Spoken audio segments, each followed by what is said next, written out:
Welcome to the Texas Values Report. This is Jonathan Saenz, president of Texas Values.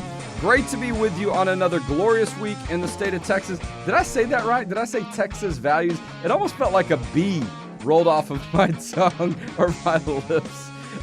We're doing the show a little bit earlier than we usually do, but not that early. So, confession, I might have slept a little bit longer than I usually do this morning since I didn't have to drive all the way to the Capitol or to where our offices are downtown. But it's summer, right? We can have a little bit more time to catch our breath, maybe some of us. I have some things I'll be talking about next week in a couple of weeks that relate to things in my own life. But this show is not about me. It's about the issues of faith, family, and freedom as it relates to the arenas of the courts, the legislature, and the media. If you're new to the show, we've had over 200 consecutive episodes of the Texas Values Weekly Report. We're excited about that as we roll into the second half of the year. A lot of issues to talk about in the state of Texas. Still a little bit of follow-up on our legislative session that ended in May here in Texas. But, a lot of transition. People starting to get ready for school, starting to get ready for the next round of elections at the state and federal level. We're getting ready for the Texas Faith, Family, and Freedom Policy Forum that's going to happen on September 6th and 7th. That's at Great Hills Baptist Church, northwest part of Austin. But it's not just a local event. This is a statewide event. We've got leaders from all over the state and nationally coming in. I'll talk a little bit more about that in a minute. But we want to jump right in to the segment of our show where we talk to our special guest. And speaking of Policy Forum, one of the people that's going to be at the Policy Forum is our guest today. Ken Williams is going to be our guest today on the Texas Values Report. He has been pastor of Bethel Church in California since 2006. He has a background in marketing and finance. But one of the things that you'll hear a lot from him and you'll hear talked about at the Policy Forum is the ministry that he is the co-founder of and what it relates to. It's called Equipped to Love. And it's a ministry about those impacted by homosexuality. And there's this huge movement that really started in California and other parts of the country as a result of some efforts to change different laws and to really impact the freedoms of people. And what happened was we found out there were a lot of people that had been involved in the homosexual lifestyle that left that lifestyle and wanted to move forward with Christ and in their own lives. And as a result of that, we found a lot of people wanted to talk about it and wanted to share that message. And once they started sharing it, there were other people that said, hey, that happened with me too. It's been incredibly exciting. Ken Williams, welcome to the Texas Values Report. Thank you so much, Jonathan. It's great to be here with you. Well, look, you and I met last year at a conference, I forget, in D.C. or New York, wherever it was, with a lot of like-minded folks talking about these issues that we're dealing with across the country. A lot of it deals with law and policy, but these are issues that impact people's personal lives. Tell our listeners a little bit more detail about your background and some of the work you're doing today. Sure. I was raised in church. I'm a Texan. I was raised in the Dallas area, different places around Texas mostly, and came to know the Lord when I was 8 years old, had a very genuine experience of coming to know him personally, and yet was very devastated as a 13, 14-year-old kid to discover that I didn't feel like I was like the other boys. I was not sexually attracted to the girls like they were. I was sexually attracted to the boys, which, created quite a bit of inner turmoil because I didn't have any desire to be sexual with a boy. I wanted to be like the other boys. I wanted to be able to manifest my maleness and fit in with the guys, and wanted to eventually have a family like the one I was growing up in, where there's the mom and dad and then the kids, and I didn't seem to be on that track, though. That was very disturbing for me. I was mocked by other boys pretty mercilessly. I was the little scrawny kid, the most scrawny in every class, and so I had very little self-esteem. But so by the time I was 16 or 17, I had had some somewhat sexual relationships with a couple of guys, I've been exposed, as a kid to pornography, to hardcore gay pornography, just accidentally playing in a field, and so I had a pretty traumatized childhood, to the point that I was suicidal when I was 17. I actually I snuck into a Christian bookstore looking for any help I could find, in a book on homosexuality, and there was not one. And so I walked out of the Christian bookstore suicidal at 17 years old. The good news is that God really cares about what matters to us, and He certainly cares about our identities and our sexuality. And so once I really came to the end of my rope and was crying out for help, God got me connected to a Christian psychologist who I saw weekly for 5 years, kept me alive, gave me hope. And then I started to experience God more personally, experientially in my life, and went on a journey of really mining the depths of how good His love was, and that He wasn't just this taskmaster who was expecting me to perform, but He was going to be in my life with me, really, like as Romans 12 says, transforming me by the renewing of my mind. Rather than being conformed to this world, we're supposed to be transformed by the renewing of our minds. And I walked through about a 10-year journey, 10 or 15 years from the age 17, and to the point that I found myself being sexually attracted to a girl when I was in my early 30s, maybe 32 or so. Was shocked to find that I was that attracted. Married her a year and a half later, and we've been married now today 13 years, and we have 4 children together. And I've experienced just a radical transformation in my life by following God. And now I know a lot of people that have experienced the same. Well, look, your message, your story, and your ability to talk about it in public is extremely important. But at the same time, I imagine that there are a lot of people that have gone through that same experience. We're seeing evidence of that, and we just don't hear it talked about as much. And so we're talking with Ken Williams, who is the co-founder of the Equipped to Love ministry, and also does a variety of different ministry work as it relates to people that are struggling with issues of homosexuality, people that want to leave the homosexual lifestyle, if you will. And Ken, you're not just telling people what to do or being there to encourage them. You've lived this. You've lived through this. And I want to take it back for a second because talk about when you were younger, and I don't want to tell the whole story yet because I want people to come to the policy forum to hear you speak and meet you in person. But, look, and I'm sure there's a lot you could say about this other than just over 10 or 15 minutes. But I do want to just allow our listeners to step back and hear what you said.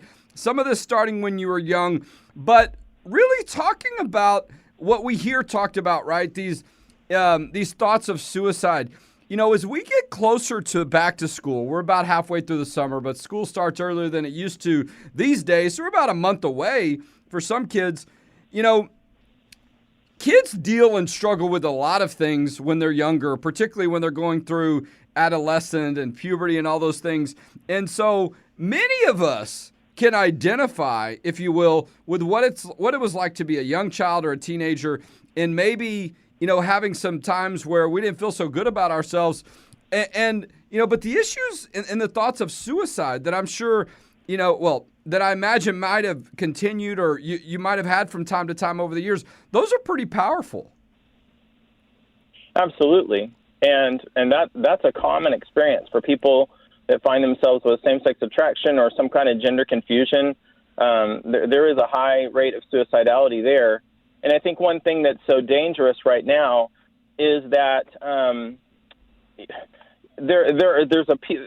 we can't lump everybody all into one group. That is to say that all LGBTQ people or people that identify that way are the same or have the same feelings or same struggles or same level of embracing that lifestyle or identity. Each person is unique, and so while some people will indicate that they were just fine with their same-sex attraction or whatever, to the extent that that's true, it's also just as true that many people are just like I was, that whatever they felt in themselves that was not mainstream was very disturbing to them.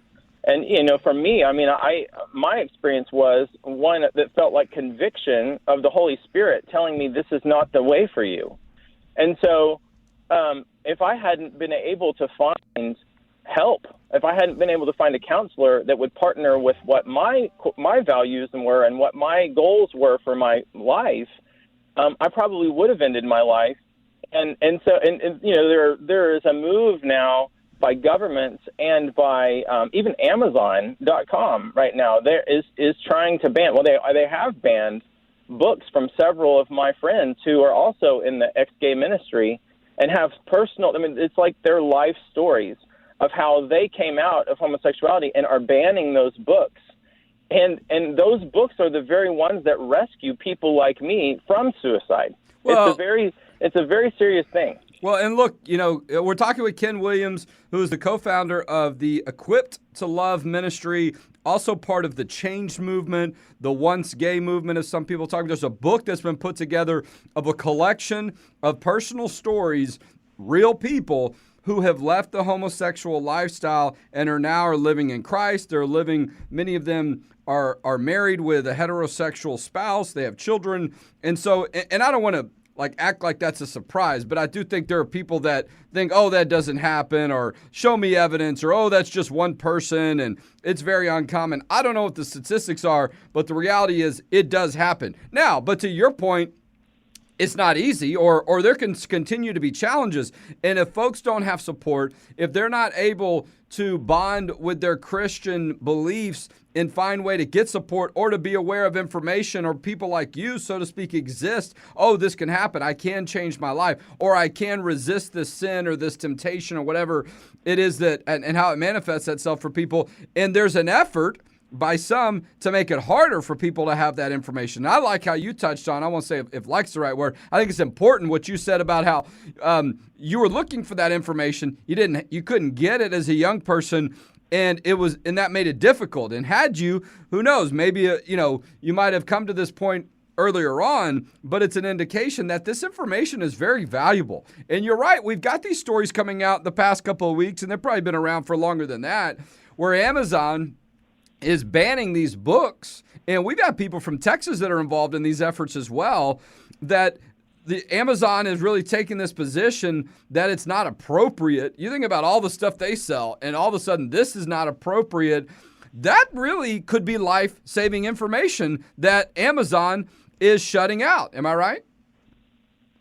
Absolutely, and it's such a double standard, because if you look at all of the books that Amazon does have available, it's not as if they're applying the same rationale or regulations to other books. So you can get books on how to kill yourself. You can get heinous books, things that we think would be very dangerous for society, or which people might walk away and harm themselves as a result of having read, and those aren't banned. And the ones that are banned are there. Mostly it's just people's own testimonies. It's not these strange commands to harm oneself. So they're under pressure. There's like I started to talk about earlier, you can't lump everybody into one category. There are amazing people who identify as LGBTQ just out of life experience. That's what they've identified as. But and then there's also the activists who are pushing an agenda, and that's we can't treat them all the same. But those that have been pushing an agenda for 30 years and have been funded by very wealthy people have pushed an ideology so hard that Amazon has caved to that, and it's very concerning that one small group of activists within a small people group could take away freedoms and truth from the rest of society. That's where we are right now in America, whether the public knows it or not, and that's why we have to stand up and start, defending our own rights, or else we won't have that opportunity at some point. Well, look, there are all kinds of books, and there's one I'm just looking at the title here, and the unrated version is available, whatever that means, on Amazon. I mean, to your point about the type of content that Amazon allows, and I'm not, I don't want to shift people to go look at these things. I have no idea what's in some of these books that are popular in our society among some people that are talked about. But there's clearly a double standard. And whether it's not a double standard, it's an intention and an effort to withhold, to shut out this information. And it's really not right for a lot of reasons. But to your point about it being life-saving, and look, everybody else is having the conversation about sexuality. Is there only one side of it? I mean, that's what I think has been a lot of the double standard is people wanted their freedom to live their life the right way. I mean, this was sort of, what's the word? A serious, like a tweet that I put out, but really almost trying to make it thought-provoking on these issues. Are we leading into a direction where society says that you have to stay gay? I mean, that you're not allowed to now get information if you don't want to be gay, if you will? No, we're speeding toward that. I mean, it's worse than that. That is coming full force right now in a hurry. And that is, I mean, to me, that's just so concerning that any ideology on any topic that we would be living that way, that truth or opportunity for people to express different opinions would be robbed from America is very concerning. And in this area, of course, it's very personal for me. And people do end their lives over lack of hope in this area. And so the idea that hope is being taken away, who's to say what hope is for you?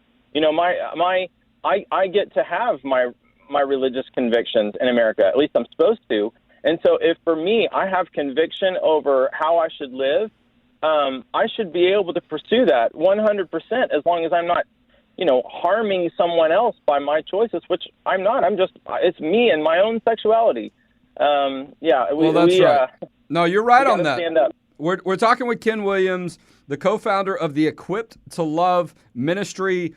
He's done a lot of work and was a part of this changed movement, this once gay movement that came out of California. I'm sure other parts of the country has dealt with this, but a lot of it is because the government in California and other places are trying to pass law to make it more difficult for people that want to live a Christian life. They want to leave the homosexual community and they want to talk with someone. Maybe they want to talk with a counselor.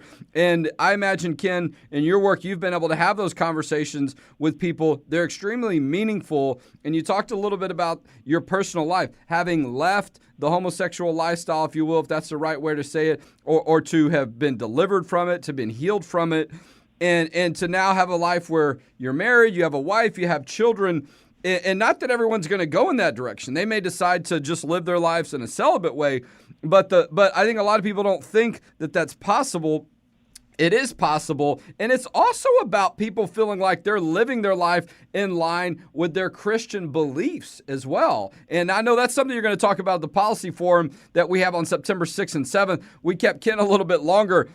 Look, we really want you guys to come to this policy forum to hear Ken talk about this in more detail. Ken, look, your life, your story, your work is incredibly important. I also want to tell you that I do really commend you for your courage, if you will, to talk about these issues, really in the face of more people trying to shut it down. Just validates how important it is. As a fellow brother in Christ, I want to tell you how proud I am of you for doing this, because I know, I can just imagine you and other folks, it's not always easy. It's difficult to face that kind of challenge, to be reminded of the past, if you will, but I'm sure on a regular basis to come face to face with how important it is. And I just want to encourage you in every way I can for you to keep doing it and let you know how thankful we are that this is what you're doing with your life. Well, thank you so much. It's just it's like falling off a log. It's easy because when someone tries to take away your right, and it's like you've got to stand up for those that are coming behind you and need the same kind of help. And I know hundreds of people that have left homosexuality and are very fulfilled. And you can find those testimonies at changedmovement.com or follow us on Instagram at Changed Movement there and track along yourself. Please go to the changedmovement.com website. Fascinating stories talking about these issues, talking how people have been their life as they feel in a much healthier, a Christ-like way. And I'm sure they feel tremendous about the ability to do that and their life not ending in suicide like unfortunately it has for someone. Ken Williams from Equipped to Love Ministries. You can also find him at kenwilliamsministries.com. Ken, thanks for being our guest today, and we'll see you in September in Texas, here in Austin at the Texas Faith, Family, and Freedom Forum. Looking forward to being there, Jonathan. Thanks so much. All right, God bless you, Ken. Wow, we could spend several segments talking to Ken. We're going to probably have to try to get him back on or record some stuff to bring it on.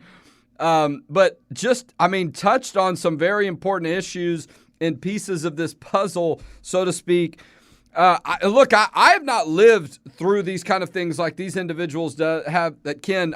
Just from hearing about it, reading about it, I can just imagine. And so I don't want to, I'm trying to exploit his experience, if you will. I'm trying to connect with it because many of us struggle with different things. And this might be different for some people, but all of us at times have issues of sin, if you will, or struggle of a different way that we don't want to live.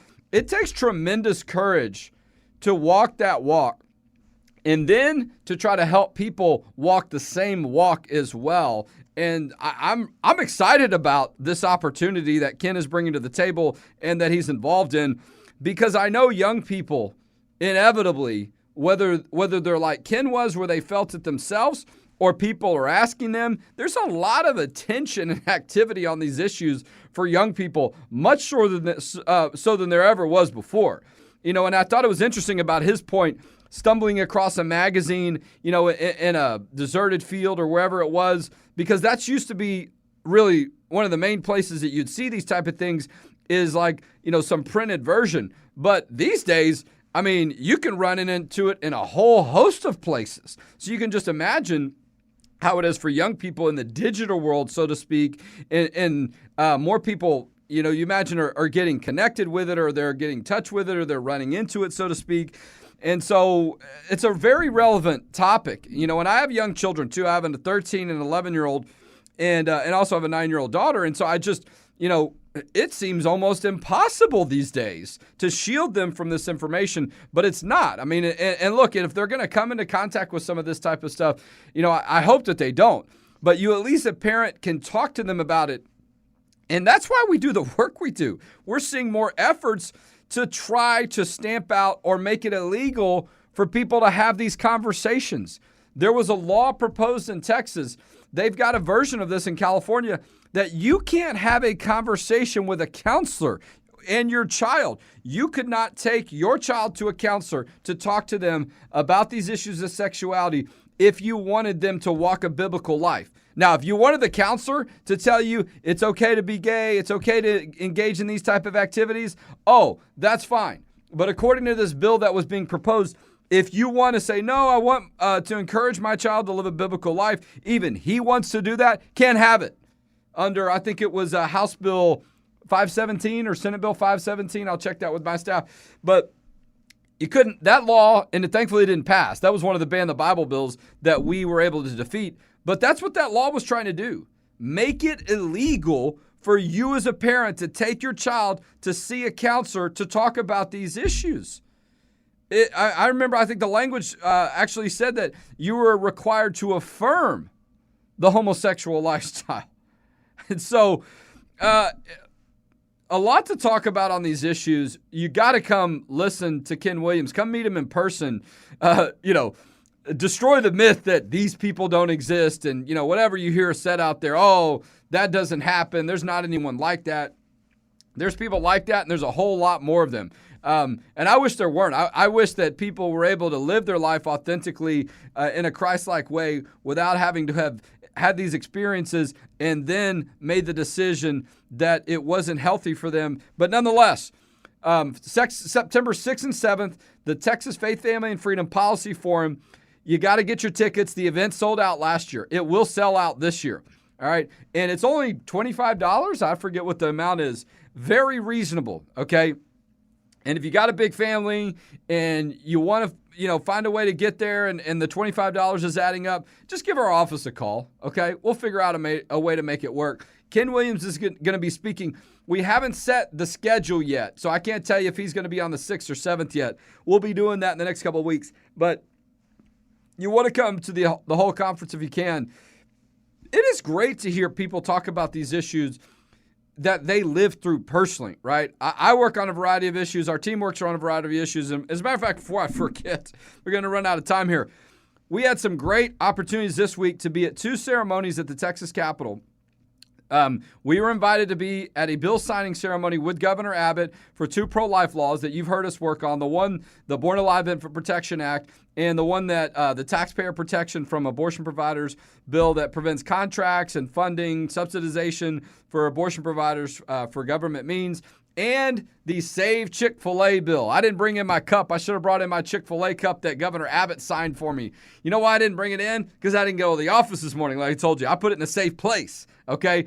But Governor Abbott had a ceremony for these pieces of legislation. That usually means it's something the governor's office, not only do they sign into law, but it's something that they feel very strongly about and important. And to be there with Governor Abbott and all the Chick-fil-A cups, you can go to our website or our Facebook page to see that, his signature on a bunch of stuff. A lot of fun, but a great opportunity to celebrate very important and public policy in our state of Texas. And we were thankful to be there, but that's what you get when you invest in Texas Values. You can go to txvalues.org, make a donation today. And if you're on YouTube watching this, we want you to subscribe today. Click the little bell button. I believe it's on the lower right, so you can get these videos and updates every time we post them. And we'll talk to you next week on the Texas Values Report.